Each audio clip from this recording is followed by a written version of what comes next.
just so thankful for God. God is amazing. God is wonderful. I'm just so thankful for all the times He's protected me and guided me. One of my loved ones loves Nehemiah. So he's like, talk about Nehemiah. And I said, you're right. We're going to talk about Nehemiah. So Nehemiah was amazing. Like, he went from crying to this straight out handling business type of guy. He is amazing. So Nehemiah was a cupbearer for the king. In the Bible, we're always threatened, like someone wanted to poison them or kill them because they had disagreements with the king. They didn't like his position. So the cupbearer would taste his wine for him, make sure there's no poison or anything like that for it before he was to drink or eat. So Nehemiah was a cupbearer, and he's worked for the king. The king trusts him. He's loyal and worthy for years. And so one day Nehemiah came before the king. Nehemiah was crying, and he was fasting and praying, and he was mourning because he heard that his hometown, Jerusalem, that the walls were destroyed. The walls were destroyed. And so he was, sad about things that were going on in his town. So the king asked him, like, after Nehemiah prayed and fasted to God and was praying to God, like, what should I do? He asked the king. The king said, what can I do for you? He said, give me permission to go back to my home and build it. And the king said, okay. And then on top of that, he requested the king for building material, for letters, because when you travel back then, you had to have permission to go in a certain territory, and they wanted to know why you were there. So the king had to make letters to Nehemiah for Nehemiah to carry around so he can travel there.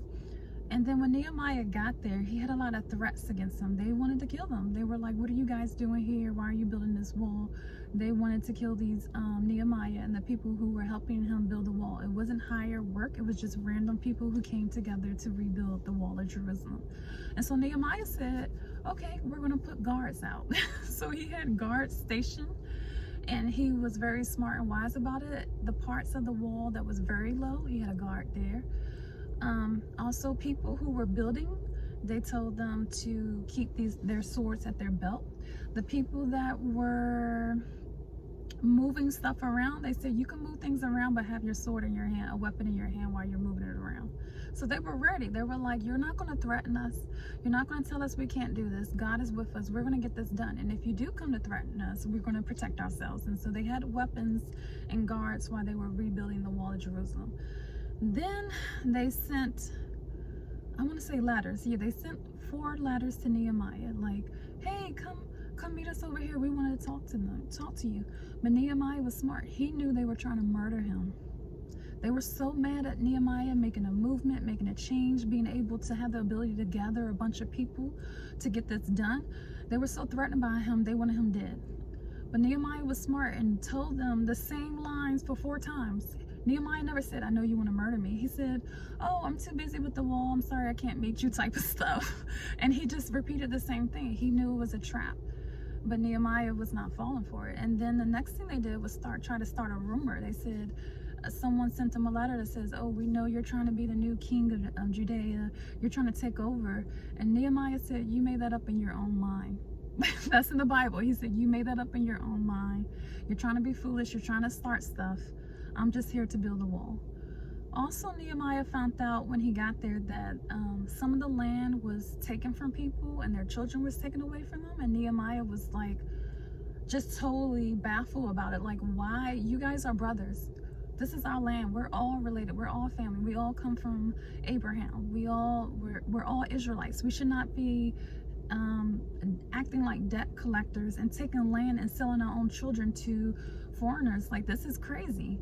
Nehemiah said, give them their land back, clear them all their debts. This is not right. This is not how we work. And so they got quiet because Nehemiah was right. So you can talk to anyone and tell anyone anything, just as long as your tone is appropriate, it's the right place and time, and you say it in a loving, kind way. So most of the times when you are right about something, no one's going to say anything to you. They're going to be mad that you pointed out their mistakes, but they're going to get real quiet because they know they're in the wrong.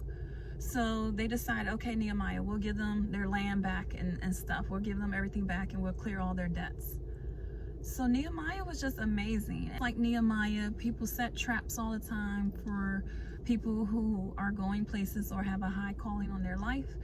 And we just have to be connected with God, so that when those traps do come, we can know, okay, this is a setup. I was praying this the other day. I was like, God, I need you to get me excited about what you're going to do. I know everything you're already going to do, and I just need to get excited about it right now. I'm looking at it like a to-do list, and Lord, I just want to get excited about it. So finally today I got a little bit excited because I see the potential in some people out here. I see how powerful the Holy Spirit is with them, and I just love how God is taking people you least expected, that you would say, oh, that person don't know nothing, and just using them to uplift his kingdom. And then the people that are already in position, unfortunately, they may have been corrupted. We have to pray for our leaders. We have to pray for our presidents, our mayors, our pastors, our people who do anything for God's kingdom. We have to pray for them, because Satan, he's going to send out his his minions to take people out. And I'm just starting to get excited, because I can't wait to meet these people that God